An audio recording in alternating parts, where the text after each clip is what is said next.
அவங்க ஃபஸ்ட்டு ஷாட்டில் வனிதா வந்தாங்க. மிகப்பெரிய கெட்ட வார்த்தை, என்ன இப்படி யாருமே திட்டினதில்லை. திட்டுறாங்க. நான் சார் திட்டுறாங்க சார் அப்படின்னா இவர் தான் சொல்லி கொடுத்துட்டு வந்து அமைதியாக இருக்கார். நான் சொன்னதெல்லாம் தாண்டி அந்த பொண்ணு திட்டுதுங்க, என்னங்க பண்ணன்னு கேட்குறேன் சார்.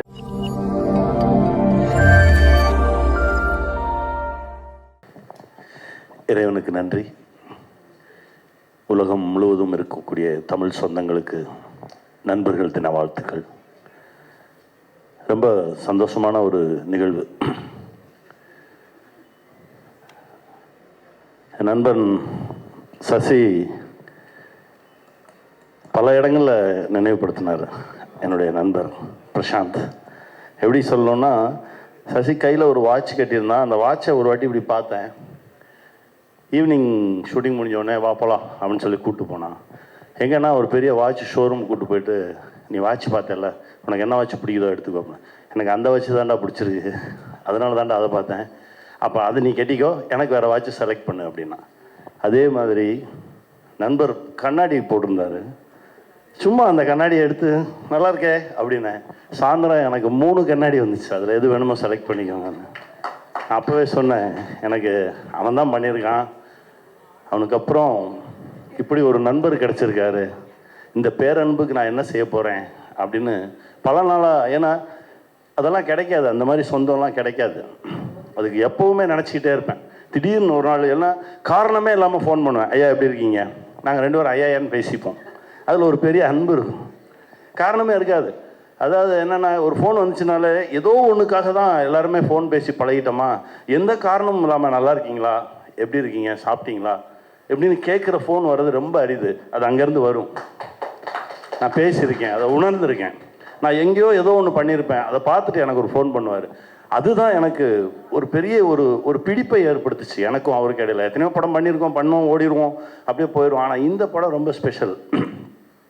இதோட ஆரம்ப புள்ளி அப்படின்னா, தெலுங்கில் இதே ரோல் பண்ணுறதுக்கு என்ன கேட்டாங்க, நான் பண்ண மாட்டேன்னு சொல்லிட்டேன். அப்புறம் தமிழில் வந்தோடனே என் தம்பி கிஷோர் ஃபோன் பண்ணான், இந்த மாதிரி சார் பேசணுன்றாரு. எனக்கு இவருனா பயம். எப்படின்னா, நான் தேட்டரில் ஆப்ரேட்டராக இருந்தப்போ மலையூர் மம்பட்டியான் படம் எடுத்து நான் ஓட்டியிருக்கேன். கொம்பேரி முக்கன் எடுத்து அந்த ஸ்க்ரீனில் பார்க்கும்போதே பதட்டமாக இருக்கும். அந்த இப்போ ஒரு ஷாட்டு பார்த்த மாதிரி தான். அவர் எதுக்குடா பேசணுன்றாரு அப்படின்னா, இல்லை எனக்கு தெரியல, நான் இந்த இருக்காரு, இருறான்றக்குள்ளே கொடுத்துட்டான். வணக்கம் சார் அப்படின்னாரு. சார் நான் வந்துடுறேன் சார் அப்படின்னு. ஆனால் நேராக பார்த்த பிறகு தான் தெரிஞ்சது அந்த அன்பு. உண்மையிலேயே ஒவ்வொரு முறை அவர் பார்க்கும்போதும் எனக்கு அந்த அந்த அந்த கெத்து இருக்குல்ல, அப்படி இருக்கணும், நம்மளும் இப்படி தான் இருக்கணும், இன்னும் 10 வருஷம் கழிச்சு இப்படி இருக்கணும், 15 வருஷம் கழிச்சா நம்ம இப்படி தான் இருக்கணும் அப்படின்னு ஒவ்வொரு முறையும் உணர்த்திக்கிட்டே இருப்பீங்க. இந்த பேர் அன்புக்கு இந்த படம் மிகப்பெரிய வெற்றி அடையணும், அவருடைய அன்புக்கு. அப்புறம் அவங்க ஃபஸ்ட்டு ஷாட்டில் வனிதா வந்தாங்க. மிகப்பெரிய கெட்ட வார்த்தை, என்ன இப்படி யாருமே திட்டினதில்லை. திட்டுறாங்க. நான் சார் திட்டுறாங்க சார் அப்படின்னா இவர் தான் சொல்லி கொடுத்துட்டு வந்து அமைதியாக இருக்கார். நான் சொன்னதெல்லாம் தாண்டி அந்த பொண்ணு திட்டுதுங்க, என்னங்க பண்ணன்னு கேட்குறேன் சார். அப்புறம் அங்கே கேட்டால், இல்லை சார் தான் சொன்னார் சொல்லி. அப்படி ஒரு கோஸ்டார் இந்த படத்தில். அப்புறம் மேம் கூட, சிம்ரன் மேம் கூட ஆக்ட் பண்ணது மறக்கவே முடியாது. அவ்வளோ அழகான ஒரு பெர்ஃபார்மர். நிறைய படங்களில் அசிஸ்டன்ட் டைரக்டராக இருக்கும்போது பார்த்துருக்கோம், பேசியிருக்கோம். பட் ஆனால் இப்படி சேர்ந்து நடிக்கிறதுக்கு வாய்ப்பு கிடைச்சது மிகப்பெரிய விஷயம். ஊர்வசிம்மா, அப்புறம் பிரியா வந்து நீங்கள் நினச்சதெல்லாம் நடக்கும், சரியா? சந்தோஷமாக இருங்க. God bless. அண்ணன் ரவி யாதவ் அண்ணா ரொம்ப ரசிச்சிருக்கோம், அவருடைய கேமராவில் நடித்தது ரொம்ப பெருமை. தம்பி இப்போ தான் ரொம்ப நாளாக பார்க்கணும், பேசணும்னு ஆசைப்பட்டுக்கிட்டே இருப்பேன். நிறைய விஷயங்கள் இவரை பற்றி கேள்விப்பட்டிருக்கேன். பட் ஒரே அலைவரிசை, ஆனால் சந்திப்பதற்கு இவ்வளோ காலம் ஆகிருக்கு. ஆனால் ஒவ்வொரு முறையும் நான் நினச்சது எல்லாத்தையுமே இப்போ அவர் வந்து நேராக பார்க்கும்போது சொன்னது ரொம்ப சந்தோஷமாக இருந்தது. ரொம்ப மகிழ்ச்சி. என் நண்பன் நிக்கில், அப்புறம் இந்த படத்தில் நடித்த ஒர்க் பண்ண எல்லாருக்கும் என்னுடைய மனமார்ந்த வாழ்த்துக்கள்.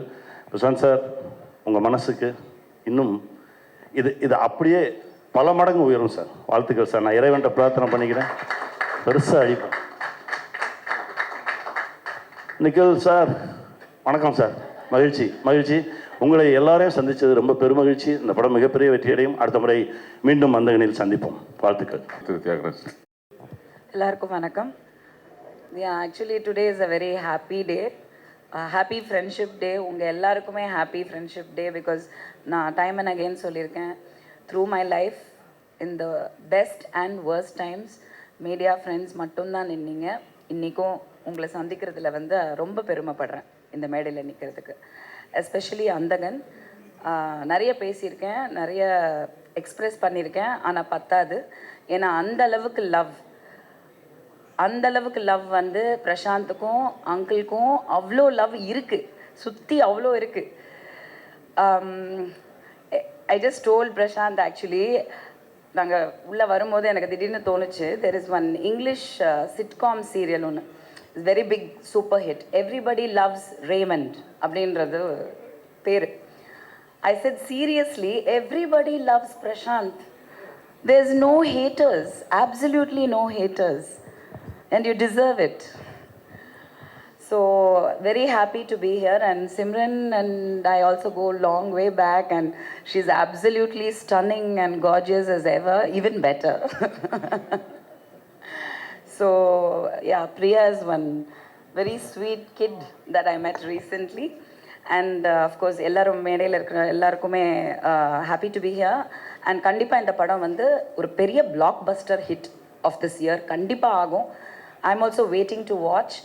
கண்டிப்பாக தியேட்டர்ஸ்க்கு வந்து actually finally Andhagan release late ஆகுது. இதெல்லாம் போய் அந்தகன் 15th வர வேண்டியது சீக்கிரமாக லேட்டாக வந்தாலும் லேட்டஸ்ட்டாக வரும்.